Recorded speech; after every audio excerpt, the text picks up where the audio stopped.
Tamil bucket சேனலை subscribe பண்ணுங்க. எங்களோட வீடியோஸ் உங்களுக்கு உடனுக்குடன் வரணும்னு நீங்க நினைச்சீங்கன்னா ரைட் சைடில் இருக்கிற பெல் பட்டனை ப்ரெஸ் பண்ணுங்க.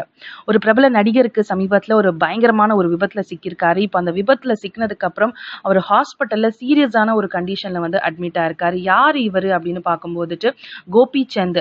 கண்டிப்பாக நம்மளோட ஜெயம் ரவி நடித்த ஜெயம் படத்தை நம்ம யாராலையும் வந்து மறக்கவே முடியாது. அவ்வளோ ஒரு காதல் ஒரு சப்ஜெக்ட் அப்படின்னு சொல்லலாம். ஸோ அந்த ஒரு படத்தில் வந்துட்டு ஜெயம் ரவிக்கு ஈக்குவலான ஒரு ஆப்போசிட்ல இருந்த ஒரு வில்லன் வந்துதான் வந்து கோபிச்சந்த். ஸோ கோபிச்சந்த் பயங்கரமான ஒரு வில்லத்தனம் அந்த படத்துல காட்டியிருப்பாரு.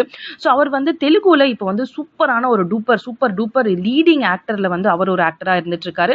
தமிழ்லயும் வந்து ஜெயம் அப்படிங்கிற படத்துலயும் வந்துட்டு இன்ட்ரடியூஸ் ஆயிருந்தாரு. நிறைய படங்கள் வந்துட்டு தமிழ்லயும் வந்து பண்ணியிருக்காரு.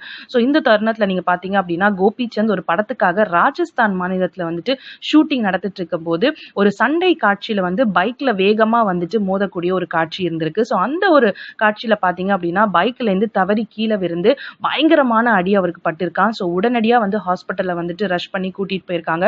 ஸோ போன இடத்துல வந்து பயங்கரமான அடி பட்டிருக்கு. ஸோ இவருக்கு சிகிச்சை எடுக்கணும் அப்படின்னு சொல்லிட்டு அவர் ஹாஸ்பிட்டல்ல இப்போ சீரியஸான கண்டிஷன்ல தான் அட்மிட் ஆயிருக்காரா.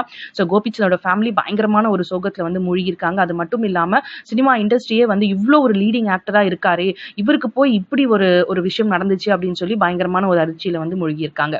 தமிழ் பக்கெட் சேனலை லைக் பண்ணுங்க, ஷேர் பண்ணுங்க, சப்ஸ்கிரைப் பண்ணுங்க. எங்களோட வீடியோஸ் உங்களுக்கு உடனுக்குடன் வரணும்னு நீங்க நினைச்சீங்கன்னா ரைட் சைட்ல இருக்கிற பெல் பட்டனை பிரஸ் பண்ணுங்க.